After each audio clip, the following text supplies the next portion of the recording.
Ingin mendapatkan kumpulan lengkap seputar Tanya Jawab bersama Buya Yahya? Dapatkan segera buku Buya Yahya Menjawab, berisikan kumpulan tanya jawab seputar problematika umat yang dikemas secara jelas, lugas, dan ringkas.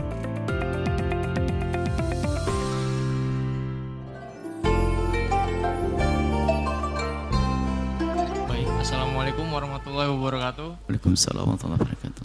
Nama saya Ahmad Makmun dari Cilegon, Serang, Banten. Masya Allah. Saya mau bertanya Buya, Allahumma sholli ala sayyidina Muhammad wa ala ali sayyidina Muhammad. Begini Buya, 2 bulan belakangan ini istri saya didiagnosis ada gangguan mental di masalah kecemasan oleh psikolog. Waktu itu saya pernah berkata, kalau kamu nyakitin diri sendiri mending gak usah nikah sama saya. Saat itu istri saya justru mengira saya mencerainya, padahal saya tidak berniat, hingga dia meminta saya untuk bilang rujuk. Akhirnya saya mengucapkan rujuk Buya sampai 3 kali di hari yang berbeda atas permintaan istri saya Buya, karena dia sangat ketakutan sekali. Padahal saya tidak berniat sama sekali untuk berucap rujuk itu tersebut. Apakah kami terhitung bercerai karena saya mengucap dan mengajak istri saya rujuk? Padahal saya sangat menyayangi istri saya. Baik. Dan saya tidak ada niatan untuk mengajak rujuk istri saya seperti itu, dan hanya untuk menenangkan saja Buya. Terima kasih. Wassalamualaikum warahmatullahi wabarakatuh. Waalaikumsalam warahmatullahi wabarakatuh. Anda tidak mengucapkan kalimat cerai. Dan kalimat yang Anda sebutkan adalah bukan kalimat cerai. Bang, kalau kamu gitu mending enggak usah nikah dengan saya ya. Itu bukan kalimat cerai, enggak masuk bab cerai. Karena tidak ada kalimat cerai, 1000 kali kalimat rujuk Anda ucapkan tidak akan menjadi cerai yang rujuk. Malah kalau seandainya ada cerai beneran, kalimat rujuk menjadikan Anda bertemu kembali, maka nggak usah was-was. Karena permasalahannya istri Anda punya penyakit mental, jadi terus dibangun. Baik, ini adalah pertanyaan Anda. Saya kembali, semoga istri Anda mendengar. Orang penyakit mental itu sama dengan penyakit yang lainnya. Ujian dari Allah. Perlu disayang, perlu dikasihani, dan harus berobat. Jangan dibiarkan begitu saja. Kita tidak mengatakan orang yang punya penyakit mental itu gila, tidak. Tapi kalau dia membiarkan bisa masuk wilayah gila nanti. Bukan nakut-nakuti ini. Kalau dibiarkan harus berobatan, ada obatnya, ada ilmunya. Bukan bagian saya juga. Ada ilmunya. Datang kepada psikolog yang mengerti tentang itu. Dibimbing nanti untuk bisa menyelesaikan permasalahannya. Kalau sudah sampai mentok, nanti minta petunjuk pada ahlinya, psikiater, diberi obat dan sebagainya. Itu sah-sah aja. Yang nggak boleh adalah biarkan. Yang repot adalah sudah masalah psikologi dihubungkan misalnya itu kita zalim, nuduh jin, setan, gendruwo, santet, segala macam. Ini apa-apaan ini? Masalah psikologi kok ada penyakit mental. Langsung kena jin setan. Kasihan kita. Menfitnah jin. Jadi psikologi adalah penyakit. Kalau urusan jin sama setan, kan Nabi sudah ngasih senjata untuk menendang mereka. Jin adalah selesai. Bismillahirrahmanirrahim. Selesai.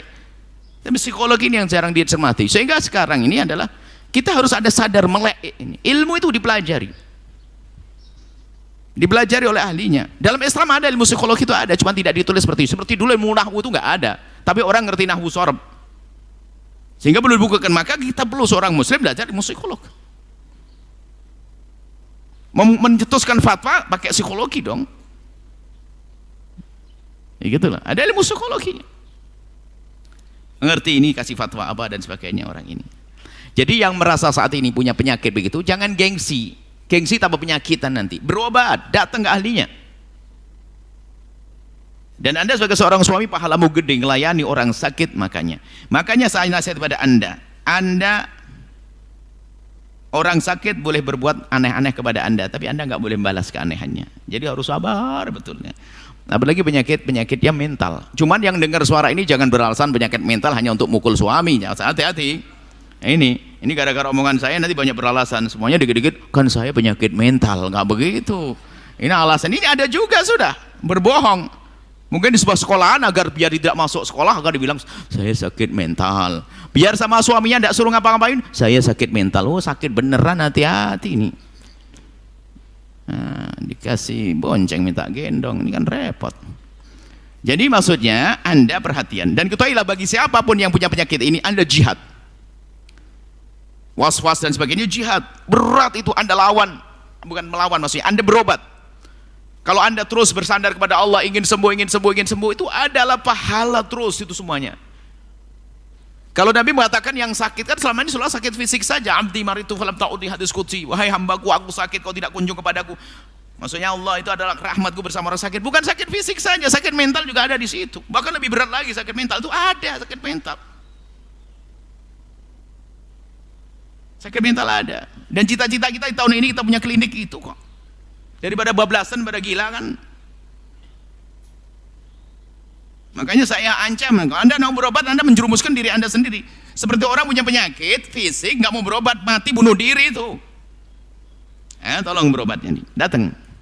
Dan kami lagi mengumpulkan beberapa teman-teman, tim-tim untuk bisa membuat klinik ini tersebar di seluruh Indonesia, bro. Mungkin Anda yang ingin bergabung yang punya ilmu ini penting, ini jangan dianggap sepele. Jadi Anda yang sabar dengan dia. Kemudian nasihat buat istri Anda, semangat untuk sembuh. Semangat untuk sembuh. Ada urusan perceraian, Anda tidak terjadi perceraian, pernikahan Anda adalah sah. Tapi permasalahan bukan masalah ini, permasalahan luka di dalam mentalnya dia. Sehingga hari ini bicara tentang perceraian, besok urusan lain lagi, was-wasnya lain lagi, macam-macam. Maka harus sembuh, termasuk was-wasnya. Ini bukan di kalangan orang biasa, orang alim pun juga bisa saja masuk depresi, itu bisa saja. Mungkin depresi itu.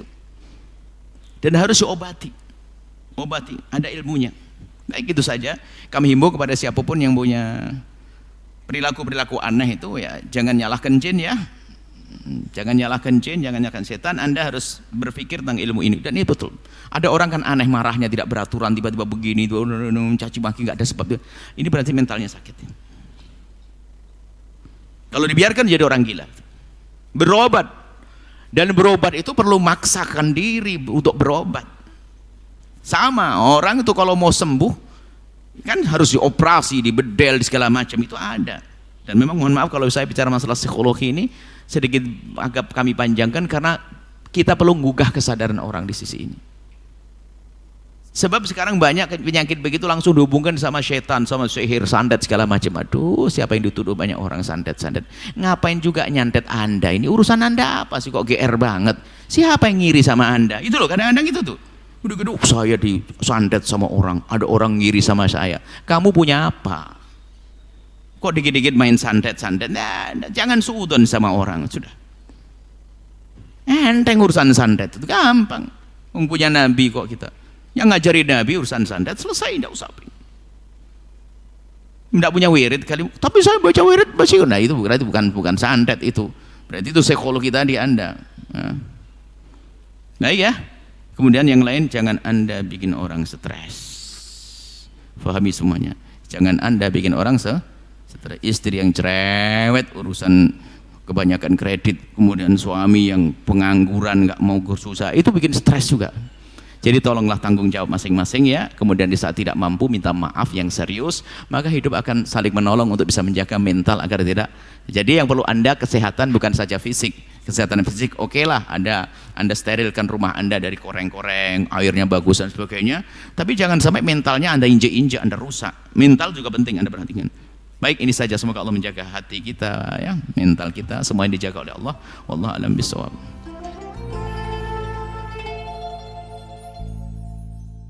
Sahabat Al-Bahjah TV, setelah menyaksikan video ini, jangan lupa bersolawat kepada baginda Nabi Muhammad. Shollu ala Nabi Muhammad. Allahumma sholli alaihi wa ala alihi wa sahbihi. Wassalamualaikum warahmatullahi wabarakatuh.